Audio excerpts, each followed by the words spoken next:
Friends, எல்லோரும் எப்படி இருக்கீங்க? நல்லா இருக்கீங்களா?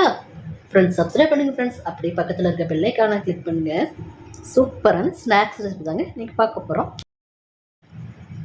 ஃபஸ்ட்டு செய்யறதுக்கு ஸ்டார்ட் பண்ணலாமா? அதுக்காக பேன் வச்சு நல்லா ஹீட் பண்ணிட்டேன். 2 ஸ்பூன் ஆயிலும் பேனில் சேர்த்துட்டேங்க. இப்போ ஆயில் நல்லா ஹீட் ஆயிடுச்சுங்க. இப்போ அதில் கொஞ்சமாக கடுகு சேர்த்துக்கலாம். இப்போ கடுகு கூடயே 1/4 டீஸ்பூன் சோம்பு சேர்த்துக்கலாம். கடுகு சோம்பு நல்லா பொரிஞ்சதுக்கப்புறம் அது கூட பொடியாக கட் பண்ண ஒரு வெங்காயங்க அதை சேர்த்து அதோட கலர் சேஞ்ச் ஆகிற வரைக்கும் நல்லா வதக்கி கொடுத்துக்கலாம். இப்போ வெங்காயத்து கூடயே கொஞ்சமாக கருவேப்பிலையும் சேர்த்து வதக்கி கொடுத்துக்கலாம். வெங்காயத்தை கூட ஒரு சின்ன துண்டு இஞ்சியும் ஒரே ஒரு வெள்ளைப்பூடும் தட்டி எடுத்துருக்கேங்க. இப்போ அதை உள்ளே சேர்த்துக்கலாம். அடுத்ததாக நம்ம இதில் அரை தக்காளி பழங்க சின்ன சின்ன பீஸாக கட் பண்ணியிருக்கேன். இப்போ இதை உள்ளே சேர்த்துக்கலாங்க. தக்காளி பழம் அதிகமாக சேர்க்க வேண்டாம், புளிப்பு டேஸ்ட் அதிகம் கொடுத்துருங்க.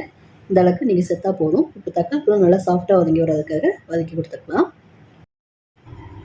தக்காளி மசிற அளவுக்கு வதக்கி கொடுத்துட்டோம். அடுத்தது அதில் மசாலா தூள்லாம் சேர்த்துக்கலாங்க. 1/4 டீஸ்பூன் கறி மசாலாத்தூள், 1/2 டீஸ்பூன் மிளகாத்தூள் சேர்த்து நல்லா வதக்கி கொடுத்துக்கலாங்க.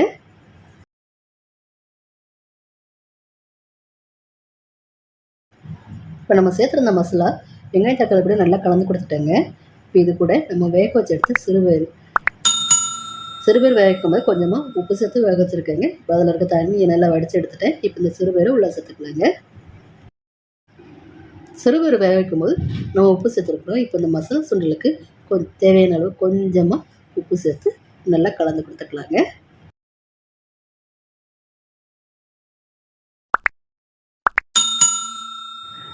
இப்போ பச்சை பயிறு மசாலா சுண்டலை வெங்காயம் தக்காளி மசாலா உப்பு எல்லாம் சேர்த்து நல்லா மிக்ஸ் பண்ணி கொடுத்துட்டேங்க. இப்போது அது கூட திருவி எடுத்த கேரட்டையும் சேர்த்துக்கலாம். 2 ஸ்பூன் அளவுக்கு திருவி எடுத்த தேங்காயும் உள்ளே சேர்த்துக்கலாங்க. மல்லி இலையும் பொடி பொடியாக கட் பண்ணி இப்போ அதையும் உள்ளே சேர்த்துக்கலாம். பச்சை பயிரோட இது எல்லாத்தையுமே நல்லா மிக்ஸ் பண்ணி கொடுத்துக்கலாம். ஸ்கூல் விட்டு வர நம்ம குழந்தைகளுக்கு இந்த மாதிரி ஹெல்த்தியான ரெசிபியை நீங்கள் அடிக்கடி ட்ரை பண்ணி கொடுங்க. நம்ம இதில் சேர்த்துருக்க சிறுபயிரும் ஹெல்த்தியானது.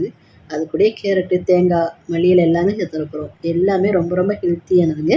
நம்ம வீட்டு குட்டீஸுக்கு மிஸ் பண்ணாமல் செஞ்சு கொடுங்க.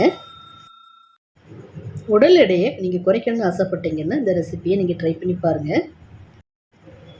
அவ்வளோதாங்க, எல்லாம் மிக்ஸ் பண்ணி கொடுத்துட்டோம். இப்போது பச்சைப்பயிறு மசாலா சுண்டலை நம்ம இறக்கிக்கலாம். ஃப்ரெண்ட்ஸ், லைக் பண்ணுங்கள், ஷேர் பண்ணுங்கள், மறக்காமல் சப்ஸ்கிரைப் பண்ணுங்கள். தேங்க்யூ.